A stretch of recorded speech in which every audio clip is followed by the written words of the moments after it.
I am advocate Jagnendra Singh Rathore from district Ajmer, Rajasthan. यदि आपने मेरे इस चैनल पर पहली बार विजिट किया है तो मैं आपसे रिक्वेस्ट करूंगा कि आप इस चैनल को सब्सक्राइब करें और इस वीडियो को शेयर करें। इस चैनल के द्वारा कानून की जटिल प्रक्रिया और उसकी जटिल भाषा को सरल शब्दों में आप तक पहुंचाने का प्रयत्न किया गया है, जो शायद आपकी कानून की जानकारी बढ़ाने में मदद करेगा। दोस्तों, महिलाओं से संबंधित कई प्रकार के कानून पारित किए गए हैं और उन कानूनों को पारित करने के पीछे उद्देश्य यह रहा है कि महिलाओं के साथ हमेशा से सदियों से अत्याचार होता रहा है और उनका फिजिकली, मेंटली और सेक्सुअली हैरेसमेंट होता रहा है। इस चीज़ से उनको बचाने के लिए, उनको प्रोटेक्ट करने के लिए यह कई एक्ट पारित किए गए हैं। उस एक्ट में जैसे आज का समय को देखते हुए महिलाएं बहुत पुरुषों से कई आगे जा रही है और अब वो घर की एक चारदीवारी से बाहर निकलकर कई अच्छे जॉब कर रही है, बहुत बड़े बड़े पदों पर स्थापित हैं। परंतु कई बार उन बड़े पद पर स्थापित होते हुए भी उनका सेक्सुअल और हैरेसमेंट किया जाता है, उनको परेशान किया जाता है, जिससे बचने के लिए कहीं स्पेशली फॉर वुमेन्स के लिए जो एक्ट पारित किए गए हैं, वह महत्वपूर्ण जो कानून है वो मैं आज आपको संक्षिप्त में बताऊंगा ताकि यह वीडियो ज़्यादा लंबा ना हो। सबसे पहले वह sexual harassment of women at work place act 2013। इसमें जो कामकाजी महिलाएं हैं, वह जो कार्यालय में, ऑफिस में काम करती हैं, वहाँ पर उनकी सुरक्षा के लिए यह कानून पारित किया गया था।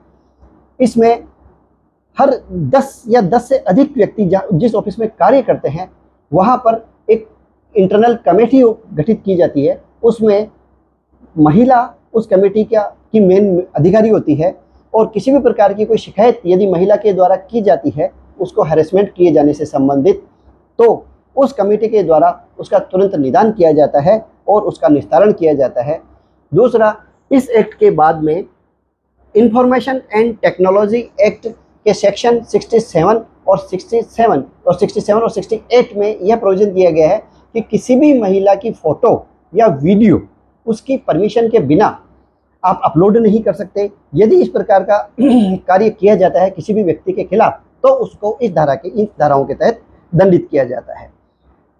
कई बार पहले जब देखा गया था कि महिलाओं को वेतन कम मिलता था और पुरुषों को वेतन ज़्यादा मिलता था, तो इस चीज़ को दूर करने के लिए, समानता के लिए, द इक्वल रिम्यूनरेशन एक्ट 1976 पास किया गया था। उसमें पुरुषों के समान ही वेतन दिए जाने का प्रावधान किया गया है। और इसके अलावा जब महिला प्रेग्नेंट होती है तो उसको कई प्रकार की समस्याएं होती है, तो एक मैटरनिटी बेनिफिट एक्ट 1961 और उसमें संशोधन भी किया गया था, वह 2017 में संशोधन किया गया था। उसमें एक महिला को प्रेग्नेंट होने पर उसको 12 सप्ताह से लेकर 26 वीक तक उसको अवकाश दिया जाएगा और इस अवकाश के दौरान उसको संपूर्ण वेतन दिया जाएगा, पूरा वेतन दिया जाएगा, किसी प्रकार की कोई कटौती नहीं की जाएगी। तथा इसके अलावा the medical termination and pregnancy act 1971 पारित किया गया था, जिसमें किसी भी महिला का अबॉर्शन उसकी मर्जी के खिलाफ नहीं किया जा सकता। यदि इस प्रकार का कोई कृत्य किया जाता है तो उसमें 10 लाख रुपए से लेकर 50,000 रुपये से लेकर 10 लाख रुपए तक का प्रोविजन है, जिसमें अलग अलग धाराओं में अलग अलग बताया गया है। तो उसमें हर महिला का यह संवैधानिक अधिकार है कि वह अपने बच्चों को जन्म दे या नहीं दे, वह उसकी इच्छा, उसकी मर्जी पे डिपेंड करता है। उसको ज़बरदस्ती से अबॉर्शन नहीं करवाया जा सकता। इसके अलावा sex determination and pre natal diagnostic technology act pass किया गया है। उसमें जो किसी भी महिला के गर्भ में पल रहे बच्चे के बारे में जानकारी लेना कि वो लड़का है या लड़की, इस प्रकार वो अपराध घोषित किया गया है। वो क्यों किया गया? क्योंकि कई जगह, कई सदियों पहले या कुछ समय पहले ऐसा देखा गया था कि यदि महिला के गर्भ में पल रही लड़की है और जांच से ये पता लग जाता है कि वह लड़की है, तो उसका अबॉर्शन करवा दिया जाता था, उसकी भ्रूण हत्या करवा दी जाती थी, जिससे महिला को बहुत ही मेंटली हैरेसमेंट होता था, फिजिकली उसको टॉर्चर किया जाता था, उसको मजबूर किया जाता था उसको अबॉर्शन करवाने के लिए। उस चीज़ से उससे रक्षा करने के लिए यह एक्ट कानून में लागू किया। इसके अलावा प्रत्येक महिला को फ्री लीगल एड सर्विस का भी प्रोविज़न है, जिसमें यदि किसी महिला के खिलाफ कोई अपराध, कोई प्रकरण दर्ज कर दिया जाता है या उसके खिलाफ कोई प्रकरण चलाया जा रहा है, तो उस महिला को फ्री कानूनी सहायता का प्रोविजन किया गया है, जिसमें उस न्यायालय को न्याय मिल सके, उसको उसके साथ किसी प्रकार का कोई अन्याय ना हो। और या अगर यदि कोई गरीब महिला है, उसके पास एडवोकेट हायर करने के लिए या कानूनी प्रक्रिया को लड़ने के लिए या कानूनी प्रक्रिया को अगर संचालित करने के लिए उसके पास अगर आर्थिक तंगी है, तो उसको फ्री लीगल एड की व्यवस्था सीआरपीसी के सेक्शन 41A में यह प्रोविज़न किया गया है कि किसी भी महिला को सूर्य अस्त के बाद और सूर्योदय से पहले अरेस्ट नहीं किया जा सकता। यदि कोई गंभीर मामला है या उस महिला ने कोई अत्यधिक गंभीर अपराध कारित किया है, तो उसको होम अरेस्ट का प्रावधान कि किसी भी महिला अधिकारी के द्वारा या महिला कांस्टेबल के द्वारा उसको होम अरेस्ट कर लिया जाता है, परंतु उसको पुलिस अपनी अभिरक्षा में नहीं ले सकती। कहने का मतलब सुबह 6 बजे से पहले और शाम को 6 बजे के बाद से किसी भी महिला को अरेस्ट नहीं किया जा सकता है। यह एक महिलाओं को विशेषाधिकार दिया गया। इसके अलावा डोमेस्टिक वायलेंस एक्ट 2005 पास किया गया है। इसमें हमेशा ये कतई जरूरी नहीं है कि महिला को एक पुरुष के द्वारा ही परेशान किया जाए, एक महिला को महिला के द्वारा भी परेशान किया जाता है और कई प्रकार के रिश्तेदार नातेदारों के द्वारा भी किसी महिला को परेशान और हैरान और परेशान किया जाता है।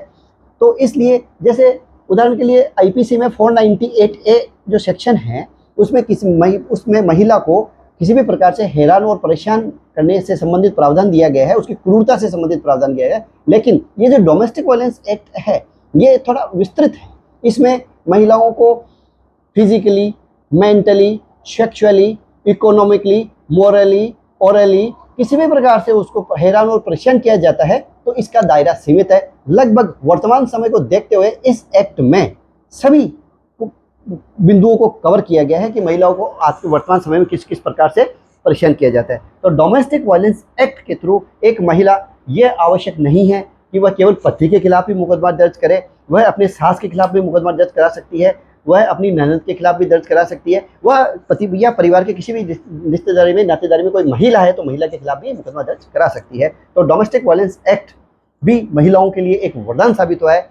और दोस्तों, इस डोमेस्टिक वायलेंस एक्ट पे मैंने एक प्रथम से जो वीडियो बनाया है, उस वीडियो को कई लोगों ने देखा, सराहा है और कमेंट्स में बहुत अच्छी प्रशंसा की है। उसके लिए बहुत बहुत धन्यवाद। मैं आपका आभारी रहूँगा और आप इसी प्रकार के इस वीडियो को देखते रहें और आपको इस नए वीडियो की, नए कानून की जानकारी मिलती रहेगी। इसलिए आप इस मेरे जो चैनल है उसको सब्सक्राइब करें और उस पर जो ऑल का बटन दिया हुआ है उसको ऑन करें, जिससे आपको मेरा कोई भी नया वीडियो जारी होता है तो वो आपको नोटिफिकेशन में आ जाए। इसके अलावा किसी भी ऑफिस में 10 या 10 से अधिक कोई कर्मचारी कार्य कर रहे हैं, वहाँ पर महिलाओं के लिए एक पृथक से शौचालय, एक सेपरेट टॉयलेट होना अनिवार्य है, ताकि उनको किसी प्रकार की कोई समस्या नहीं आए। इस प्रकार महिलाओं को और भी कई कानून जो उनके लिए विशेषाधिकार के रूप में काम आते हैं, वो उनके लिए एक हथियार का रूप है। तो कई प्रकार के कानून दिए गए हैं। तो महिलाओं के लिए मैं ये मानता हूँ कि महिलाओं के लिए यह वीडियो एक उनकी जानकारी बढ़ाने में काफ़ी महत्वपूर्ण साबित होगा। आप इसी प्रकार मेरा वीडियो देखते रहें, उसके लिए बहुत बहुत धन्यवाद। All the best, thank you.